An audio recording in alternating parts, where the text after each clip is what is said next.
जिस दिन आप संकल्प ले लेते हैं मुझे नशा नहीं करना, उस दिन से नशा ऐसे ही दूर चला जाता है। जैसे कि एक बहुत छोटा सा उदाहरण है, बात यहीं से शुरू करते हैं।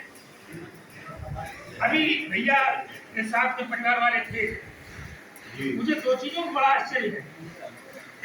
जब आपके गाड़ी में यहाँ आप ड्राइविंग करते हैं तो उनके मन में जो सही ढंग से समझ नहीं आता, वो अपेक्षा करने लगते हैं 1 महीने बाद हमारा कैंडिडेट लौट करके आए, देवता तुल्य बन जाए। अरे आपके भी कॉपरेशन की हमें जरूरत है, हम भी कॉपरेशन की, तब नशा छुड़ाने के लिए हमारा सहयोग, आपके परिवार का सहयोग और तीसरा आपका सहयोग, तीनों जब सहयोग होते हैं तब नशे से हो पाता है। अदरवाइज एक चीज के माध्यम, एक मात्र सहारे से नशा नहीं। एक मछुआरा था, बिल्कुल सुबह का समय था, सूर्योदय होने वाला था, नदी के किनारे पे गया अपना जाल लेकर के। जैसे ही वो नदी के किनारे में जा रहा था, उसका पैर किसी चीज से टकराया, तो उसने देखा एक झोला है जिसमें तमाम पत्थर भरे हुए हैं। उस झोले को उठा लिया, नदी के किनारे पे आ गया। समय काटना था, सूर्योदय होता तो वो अपनी जाल को नदी में डालता। तब तक उसने क्या किया, उसमें से एक पत्थर निकाला, नदी के पानी में फेंक दिया। पानी की आवाज ही तमाम पानी फैला, उसका टाइम करने लगा। ऐसे ही वो अपने समय को काटने लगा।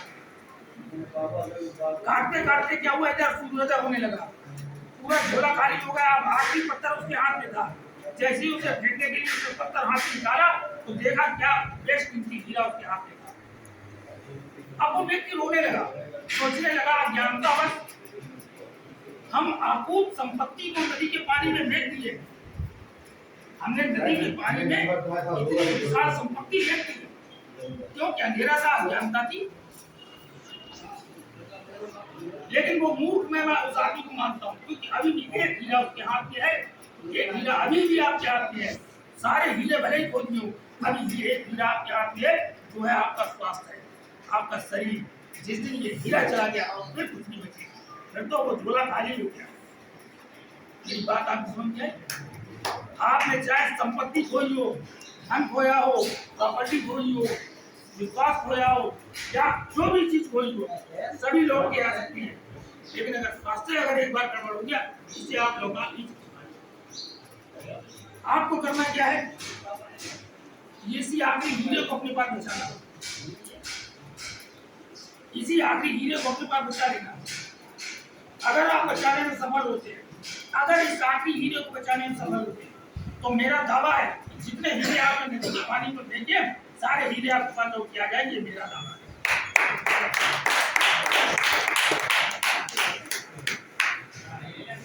लेकिन होता क्या है शास्त्री, तुम जरा गौर सोचो कि बुद्धि कुंजी तो इसको थोड़ा खोलना है। हम करते क्या है, सबका हमारे प्रति विश्वास है। नशा कोई इतनी साधारण सी चीज नहीं है कि जिसको आपने कभी हाथ से छोड़ दिया तो छूट गया। अरे संभव ही नहीं, ये एक सिकनेस है, एक बीमारी है, और जिसको ये बीमारी लग जाती है ना, तो या तो शमशान घाट की छूटती या कब्रिस्तान की छूटती, और तो छूटती नहीं। हम आपको यहाँ छुड़ाने के रास्ते बता रहे हैं, एक मार्ग दे रहे हैं, एक रास्ता दे रहे हैं, वरना न जाने कितने तो चले गए। कितने हम जब यहाँ पर सर्विस करने आए थे तो हमारे पास रजिस्टर है, उसमें जो पेशेंट एक्सपायर हो जाता है उसके आगे लाल पेन से एक्सपायर लिख दिया जाता है। पूरा रजिस्टर में तमाम पेशेंट 17-18 से अभी तक न जाने कितने पेशेंट चले गए, कितने आगे अपनी एक्सपायरी हो गई। आप अपने आप को उस क्रम में लाना चाहते हैं या खुद को बचाना चाहते हैं, आपको फैसला करना। सारे निर्णय आपके होंगे। एक बहुत छोटी सी कथा है श्रीमद् भागवत। आज के युद्ध में अभिमन्यु मारा गया, कौरव पांडव पक्ष की बहुत बड़ी हानि हुई। सुनना आपके लिए विशेष बात है। आप ध्यान से सीख सकते हैं। पांडव पक्ष की बहुत बड़ी पराजय होगी, क्योंकि उनका बहुत प्यारा बेटा था अभिमन्यु, आज के युद्ध में मारा गया। अर्जुन शाम को आए, पता लगा आज के युद्ध में अभिमन्यु थोड़ा कष्ट का पिता था। युद्ध में एक ही काम होता है, या युद्ध में मृत्यु होगी या विजय प्राप्त होगी, तीसरा काम तो होता नहीं। लेकिन जब उसको ये सूचना मिली कि मरे हुए अभिमन्यु के सीने पर जयद्रथ ने लाते मारे, ये उसको खराब किया। उसने संकल्प ले लिया, कल सूर्यास्त से पहले मैं जयद्रथ का संकल्प करूंगा। कल का युद्ध 2020 का मैच था। कौरव पक्ष को 24 घंटे जयद्रथ को बचाना था, अब पांडव पक्ष को 24 घंटे के अंदर जयद्रथ को मार देना है। बहुत बढ़िया निर्णय हो रहा। अब होता क्या, दोनों पक्ष अपनी अपनी मजबूती के साथ काम कर रहे हैं। इधर सूर्यास्त होने लगा, भगवान कृष्ण ने देखा ये तो बड़ी खराब स्थिति पैदा हुई। उन्होंने बादलों का आह्वान किया, कथा सबको मालूम है, आप सबको कथा मालूम है। भगवान कृष्ण ने बादलों का आह्वान किया, बादलों को ढक लिया। इधर अर्जुन जो था जलने के लिए सीता तैयार करके जलने के लिए तैयार हुआ। जयद्रथ भी सामने आके खड़ा हो गया। अर्जुन को मरते हुए दृश्य को देखने के लिए जयद्रथ भी सामने खड़ा हो गया। इधर भगवान कृष्ण फिर कला के बादलों से कहा, आदेश दिया घर जाओ। बादल हट गए। अर्जुन को इशारा किया, देखो आकाश में सूर्य है, यहाँ है, जयद्रथ सामने है, गांडी नीचे, गांडी उठाओ हाथ में, चढ़ाओ प्रत्यंचा और मारो जयद्रथ। जयद्रथ मारा गया। जयद्रथ का संकल्प कर दिया। पूरी कला तो भगवान कृष्ण की थी। अब उन्होंने मुस्कुरा के अर्जुन की तरफ देखा, अर्जुन तुम कितने बहादुर हो, तुमने आज जयद्रथ का वध कर दिया। अर्जुन ग्लानि से गड़ा जा रहा था, उसने कुछ नहीं किया था। उसने धीरे से कहा, भगवान मैंने कुछ नहीं किया, मैंने तो सिर्फ तीर चलाया है। मारने का वातावरण, मारने की भूमिका तो आपने रची थी, नशा को छुड़ाने की भूमिका तो मैंने रची है। सिर्फ एक तीर आपको चलाना है, बाकी कुछ नहीं करना है। नशा छोड़ने का संकल्प आपको लेना है। महीने भर तक हम आपको तैयार करके दे रहे हैं, नशा नहीं करना, पूरी पृष्ठभूमि में आपको तैयार करके दे रही। अगर इसको जाने के बाद इस परीक्षा में अगर आप परीक्षा कसौटी खड़े नहीं उतरते तो मैं समझता हूँ आपको बड़ा मूर्ख तैयारी होनी चाहिए।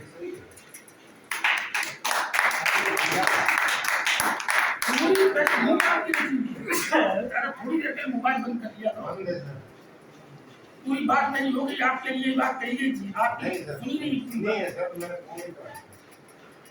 अब रही बात, अगर आप थोड़ी सी लापरवाही, थोड़ी सी शब्दों का ये खेल है, शब्दों की बाजीगरी है, शब्दों की ये काउंसलिंग है, इसको अगर आपने थोड़ा सा समझ लिया, अगर आपने समझ लिया, इसके नकारात्मक पहलुओं को समझ लिया, तो नशा आपसे दूर चला जाएगा। वरना आप दुनिया में पूछ रहे हैं, दोनों पहलू, दोनों बातें साफ, बहुत स्पष्ट। में हर काउंसलिंग में मैं आपको, क्यों मैं उस माहौल से आया हूँ, उस परिवेश से आया हूँ, उस जगह से आया हूँ जहां मैंने सब कुछ देखा। मेरे साथियों में जो मेरे साथ नशा किया है, लोगों में आज की तारीख में एक भी मेरा मित्र जिंदा नहीं। मेरा एक भी मित्र जिंदा नहीं, सभी लगभग भगवान की प्यारी। मैं बच गया, क्यों बच गया पता नहीं। कहना चाहिए कि वो कहना चाहिए प्रारब्ध में ऐसा था कि मुझे इटावा आना था, मुझे आचार्य जी के पास आना था, या मुझे आपकी सेवा करनी थी, ये सब भाग्य में लिखा हुआ था। मनोज मिश्रा, संदीपन त्रिवेदी और प्रदीप पोरवाल, न जाने एक बड़ी श्रृंखला है, हमारे नहीं, भोले यादव, बहुत सारे असलम, बहुत असर भी नहीं। ये सब मेरे बहुत नजदीकी रहे, यहाँ पर नजदीकी रहे, आश्रम वगैरह पंडित कोरबा विजय होगा। अब क्योंकि हम आपको एक बात बताएं, बहुत गंभीरता से सुनने की बात है, थोड़ा पूरा ध्यान केंद्रित करेंगे तो समझ जाएगी। एक पौराणिक कथा है, बड़ी प्रसिद्ध कथा है। श्वेत के नाम का एक ऋषि हुआ, वो अपने गुरु के पास गया। उसके पिता सम्राजा थे, उन्होंने अपने पुत्र को पढ़ने के लिए गुरुकुल में भेजा। पढ़ने के लिए गया, कुशाग्र बुद्धि का बालक था, उसके सारे धर्म ग्रंथ बहुत जल्दी पढ़ लिए, बहुत बड़ा विद्वान हो गया। बहुत बड़ा विद्वान होकर के घर वापस आया, अपने पिता के समक्ष आया, तो पिता ने अनुभव किया ज्ञान तो इसे प्राप्त हुआ है, ज्ञान के साथ में इसे अहंकार भी पैदा हुआ। अब अहंकार कैसे निकाला जाए? पिता ने पुत्र से पूछा, बेटा तुम्हें सारा ज्ञान प्राप्त हो गया? पिताजी ने जितना ज्ञान संसार में है लगभग सभी मुझे उपलब्ध है। पुत्र क्या तुम्हें वो ज्ञान प्राप्त हुआ है जिस ज्ञान को पाने के बाद किसी और ज्ञान की आवश्यकता नहीं है? तो पुत्र ने कहा, पिताजी इस प्रकार की किसी ज्ञान की चर्चा कभी गुरु ने ही नहीं की। नहीं बेटा, तुम्हारा ज्ञान हुआ है, तुम दोबारा गुरु के आश्रम में जाओ और गुरु से कहना चाहिए कि मुझे वो ज्ञान चाहिए जिस ज्ञान को पाने के बाद किसी और ज्ञान को पाने की आवश्यकता नहीं। गुरु ने कहा कि वो तो ज्ञान अभी तक हमें भी उपलब्ध नहीं हुआ, लेकिन उसको पाने का मार्ग नहीं मिला। ये थोड़ी सी गाय आश्रम में बंधी हुई है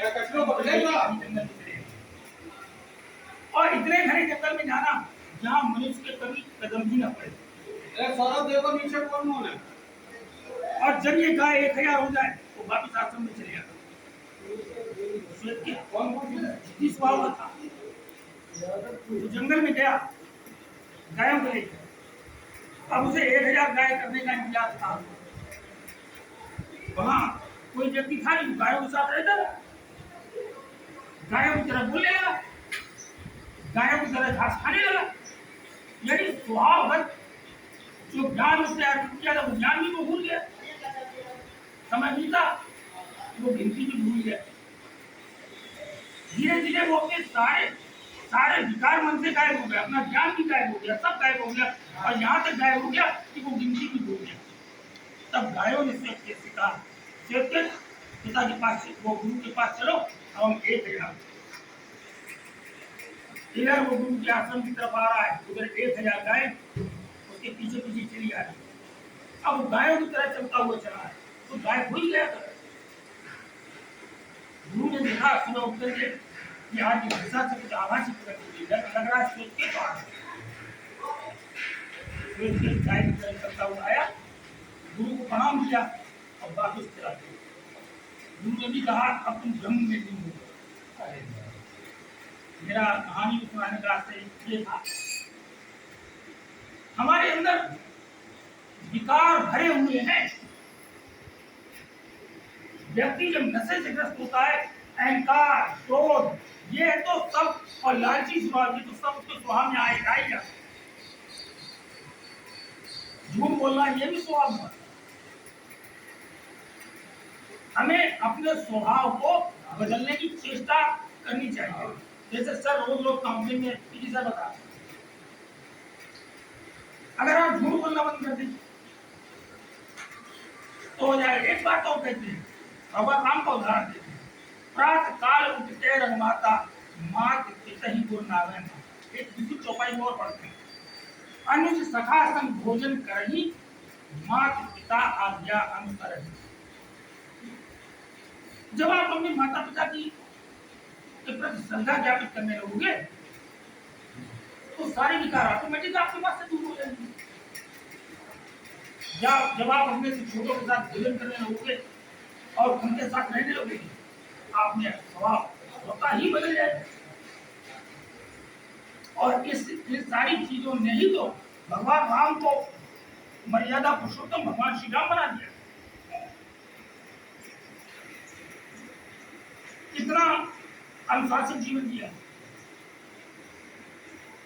साथ में जो सूत्र उन्होंने दिए हैं, ये जो उन्होंने सूत्र रोजाना आपको काउंसलिंग में देते हैं, जब खड़े हो जाते हैं तो ये 2 चौपाइयां मानस के आपको देंगे। इन चौपाइयों से को जीवन में लाने से अगर उद्धार हो सकता है तो उन्हें इन चौपाइयों का अनुसरण करिए। तो भाई मैं समझ रहा हूं, इन 2 चौपाइयों का जीवन में अनुसरण कर लो। ये सबसे आसान रास्ता मुझे यही नजर आया। सारी जो विचार है वो आप स्वतः ही आपके मन से मस्तिष्क से दूर हो जाए। पता समझ आई कि जो सूत्र वो देते बड़ा आसान सूत्र है, कोई बहुत बड़ा त्रिकोणमती नहीं है,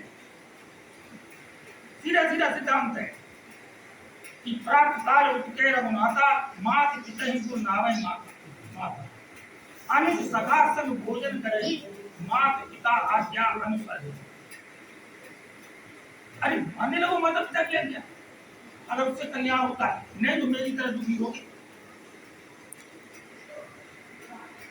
नशा छोड़ा भी आपने और छोड़ते टाइम जिनकी अपेक्षाएं भी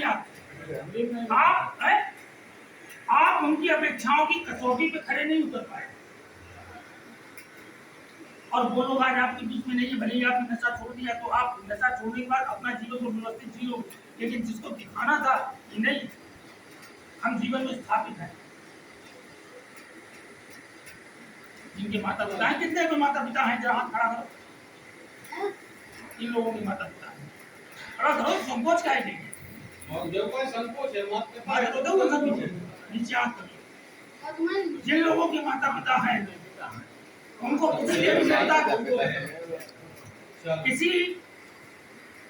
किसी मंदिर में देवी देवता की उपासना करने की कोई जरूरत नहीं।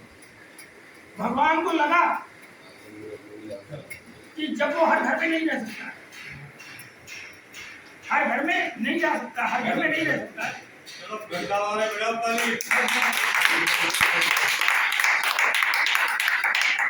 हमसे एक बात का चले आए, केवल एक बात का केवल चले आए कि कुछ लोगों ने एक संकोच व हाथ नहीं उठाओ। किसी ने कहा माता पिता है तो एक पिता है माता नहीं है, तो हाथ नहीं उठाओ कि हमारे माता पिता दोनों नहीं, या माता पिता दोनों नहीं है फिर भी हाथ नहीं उठाए। अरे दोनों नहीं है फिर भी दोनों है, दोनों नहीं है फिर भी दोनों है। माता पिता दुनिया में सब कोई खत्म हो सकता है, लेकिन माता पिता कभी खत्म नहीं हो सकते। क्यों? एक उदाहरण के तौर पर बताऊं, तुमने एक अंगूठी या कोई सी एक वस्तु किसी एक चीज को फेंक दी, किसी वो जीवन पर्यंत कहता रहता है ये देखो भाई धीरेन्द्र भाई की निशानी है।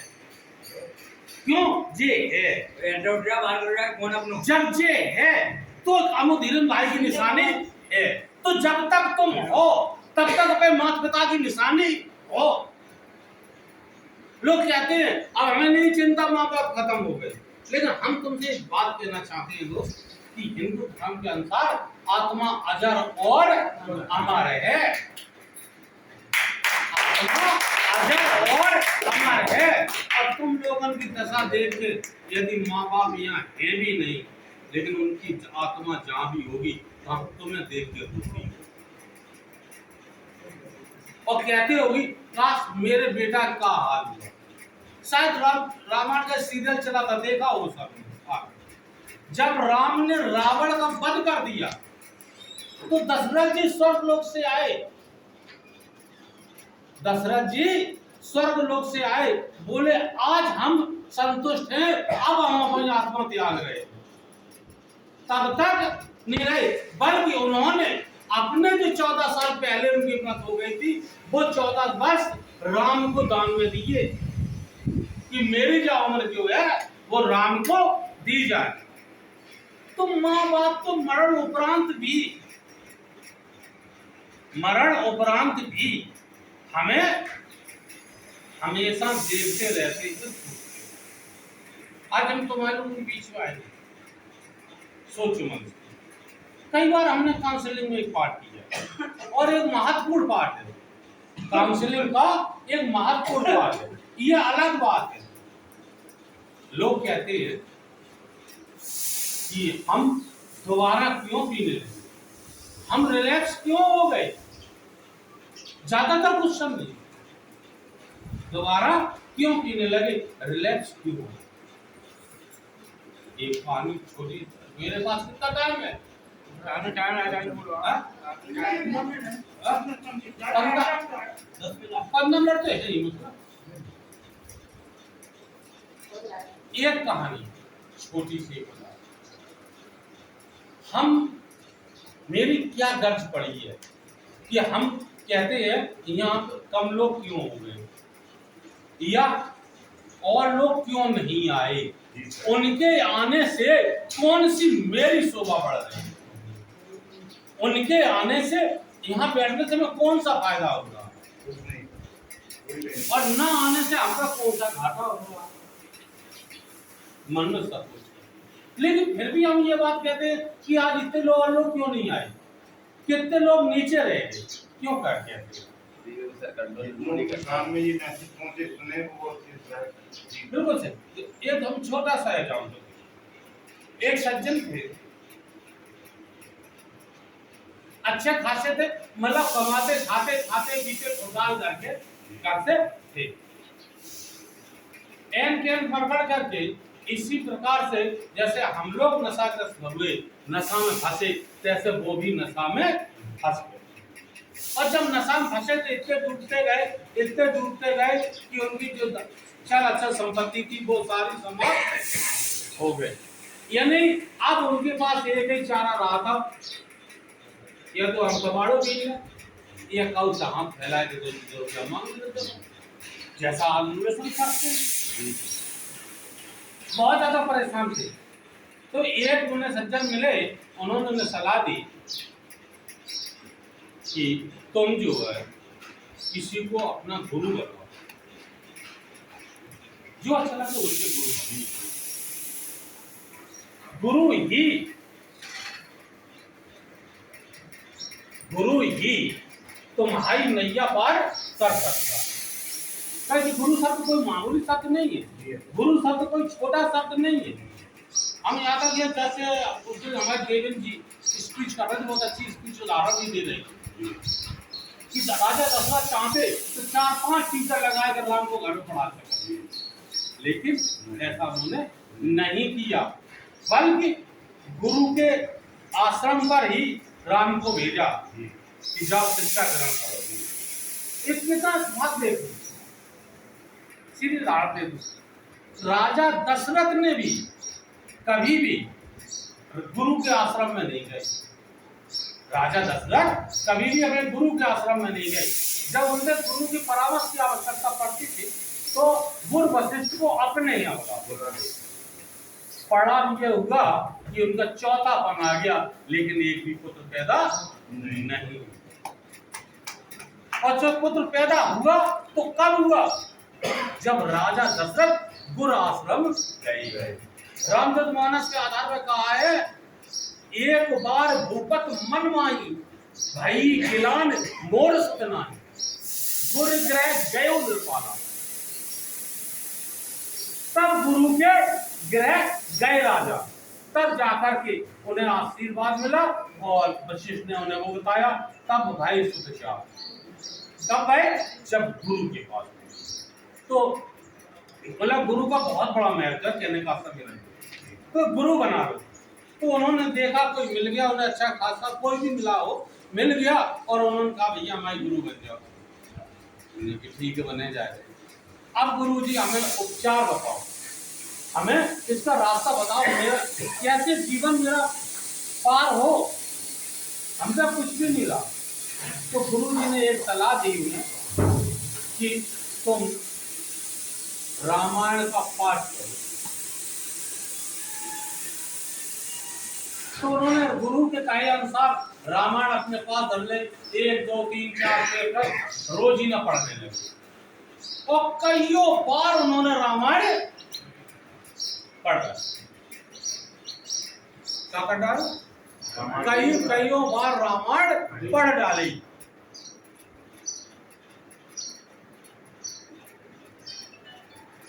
उसको रामायण पढ़ने का उसमें उन्हें प्रतिफल मिला कि उनकी विदेश में नौकरी लग गई। अब इंडिया से विदेश में पैसा बहुत ज्यादा है, तो उन्होंने काफी पैसा पैदा किया, बहुत मतलब धनवान की श्रेणी में आने वाले हो गए। वहीं पर उन्होंने शादी भी कर ली। जब पैसा है तो शादी तो ऑटोमेटिक।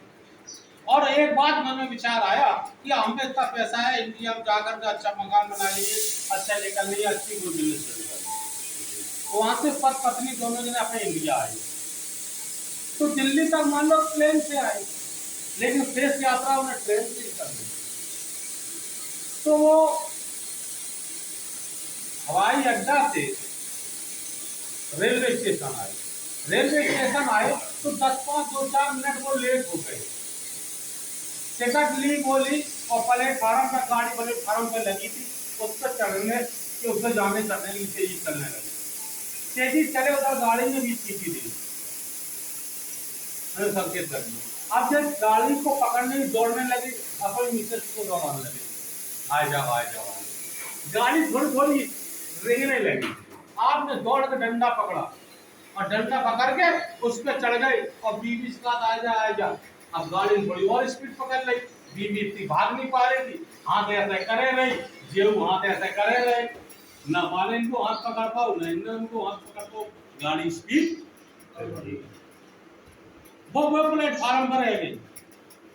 अब वो बेचारी विदेश से पहली बार इंडिया आई, मोबाइल जैसे सिस्टम तो थे नहीं, फोन कर ले हेलो हम रह गए, बताते तो बता दो ये तुम रख रही हो, हम लौट के आए, या जो भी उससे सलाह, ऐसा भी नहीं था। अब वो इंडिया एक तो लैंग्वेज प्रॉब्लम, दूसरी बात आपको यहाँ को पता ही मालूम नहीं है। अब जितना आपको मन परेशान और जे और तुम परेशान। हम दुकान को बजाओ आज जमा कर लेगा 3-4 बार क्या चुके फोन हटा दो, मन में नहीं आ रही। छीन लो फोन उसका, इनको है फोन ऑफिस में जमा कर है ले लो। परिणाम ये हुआ, अब वो परेशान, बुरी तरह दोनों जने एक दूसरे से परेशान। अब फिर हड़के फिर गुरु के पास, गुरु जी ने कहा हमने तुमसे किया था कि रामायण का पाठ किया।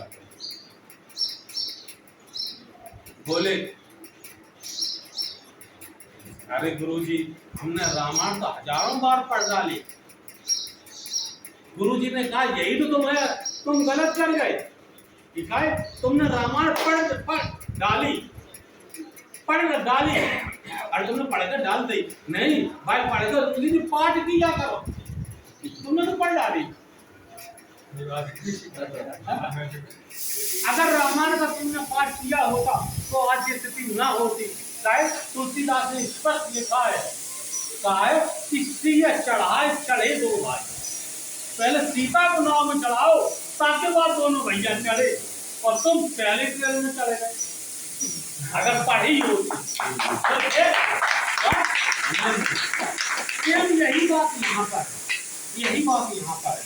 लोग कहते हैं कि मैं रिलैक्स क्यों होता हूँ, रिलैक्स वो इसीलिए होता है कि वो काउंसलिंग सेंटर में काउंसलिंग में और काउंसलिंग में आता भी है, काउंसलिंग में आता भी यही है। तो present body absent mind, body से यहाँ बैठा है, माइंड से वो अपसेंट है ही नहीं यहाँ।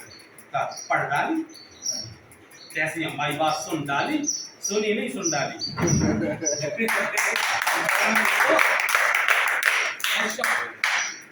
अगर कोई सुन ले, आई चीज मैं चैलेंज करता हूँ, अगर कोई सुन ले तो एक दिन की काउंसलिंग में इतनी ताकत है, ये नहीं दामोदर कर देगा, नो एनीबॉडी, कोई भी कर रहा हो, एक दिमागी काउंसलिंग में इतनी ताकत है कि आपकी जिंदगी भर नशा नहीं। एक दिन हमने कईयों बार कोशिश की, कईयों बार हमने कोशिश की, हमने नहीं। किसी के काउंसलर के अधीन तुम क्यों हो? स्वतः काउंसलर क्यों नहीं बनो? अपने खुद के ही काउंसलर हो, आपने कहा है? नहीं कहा। कहा है। और अगर सही बताओ, अगर जो आदमी काउंसलर बन जाएगा या दोबारा नशा करेगा? नहीं करेगा। अगर वो स्वतः काउंसलर बन जाएगा क्या दोबारा वो नशा करेगा? नहीं। मीन्स उनने मेरी बात सुन डाली, सुनी नहीं, सुन डाली।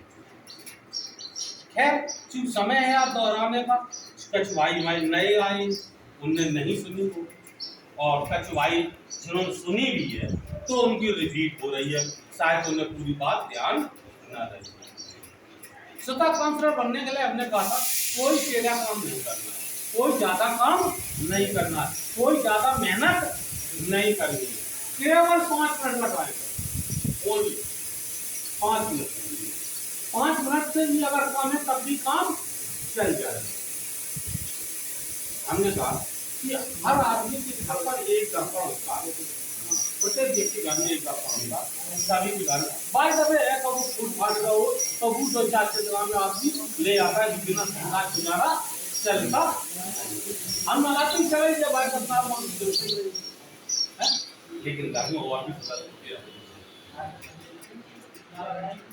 शीशा के सामने, दर्पण के सामने खड़ा होना है, फ्रेश होकर नित्य कर्म करके ना धोके फ्रेश होना चाहिए। जब दर्पण के सामने हम आए और बाल निकाले तो अपने आप से 4 क्वेश्चन, केवल 4 क्वेश्चन, और अपने आप से जवाब दिए, खुद काउंसलर बन गए और नशा भी चला गया। चैलेंज से दिया कौन सी 4 क्वेश्चन? नाम बता पहले है, आप कई बार बताए।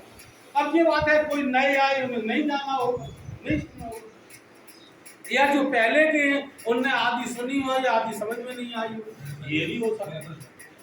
तो 4 क्वेश्चन करना। पहला क्वेश्चन करना है,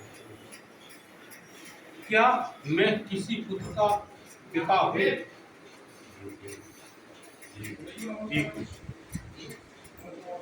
हो जाएगा, क्लास चल रही है, 1 मिनट उधर तरफ जी।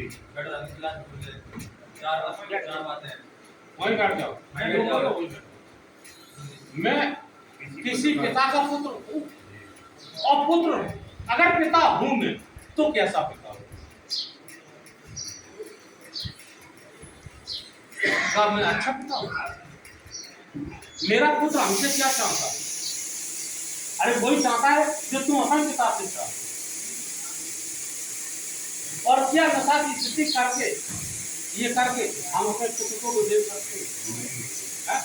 तो बस आज के बस एक बार प्रतिक्रिया करने दर्पण के सामने, आज के दिन, केवल आज के लिए कह रहा हूं कि आज के दिन में अच्छा पिता, ओके राइट। दूसरा, क्या मैं किसी पत्नी का पति हूं?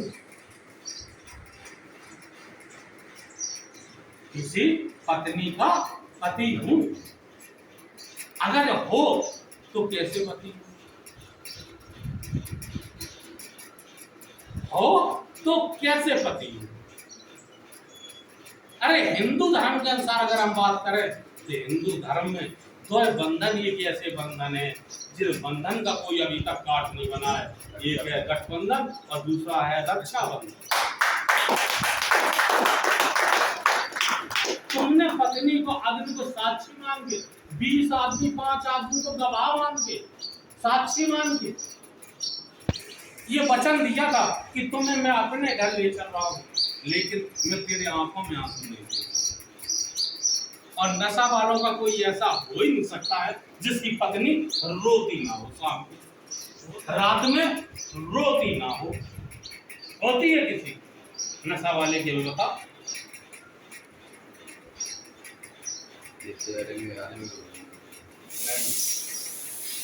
भूल है, भूल है, इसलिए भूल है कि दिन भर वो काम पे रही या वो काम पे रही, मैं नहीं पता, वो हम जो क्या कहते हैं कि मैं पत्नी को आज दिन तक थापड़ नहीं मारता, मैं पत्नी को कभी गाली नहीं देता, हमने सब कुछ माना, लेकिन दिन भर तुम काम कर रहे या वो काम कर रही, वो शाम को इंतजार लगाए बैठी है कि शाम को जब वो घर पे आएंगे तो हम कुछ दिल भरे की बात उन्हें बताएंगे और उनसे कहेंगे कल ये समस्या है, बेटा को ये आवश्यकता है, बेटा को ये आवश्यकता है। पर दिन भर आस लगाए रही, दिन भर घूमती रही, कौन कौन बातें में शेयर करनी है अपने पति महोदय से, और पति महोदय घर पे कैसे आए?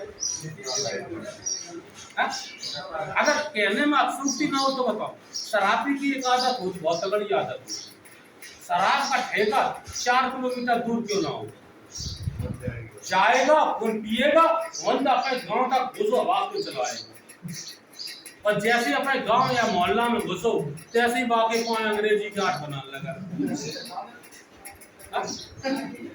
पागल आठ बनाने लगा। और जैसे अपने घर के पास में जपासा होता है तो वहां से पता नहीं कौन सी कलियों की रामायण शुरू होता है, और घर के अंदर जब प्रवेश करता है तो एक एक काम होता है, एक हाथ में पूरी के बाद होते दूसरे हाथ में करता है। जबकि पत्नी के लिए, पत्नी में हम नहीं जानते हैं इस्लाम धर्म में, हमारे धर्म में क्या कहा गया क्या नहीं कहा गया, जानकारी नहीं, लेकिन मेहर तुम्हारे में चलती ही है। एक धनराशि जमा होने के बारे में बताई जाती है, वो धनराशि देनी पड़ेगी, ताकि उससे मेहर ही बोलते मेहर बोलते। और हिंदू धर्म में तो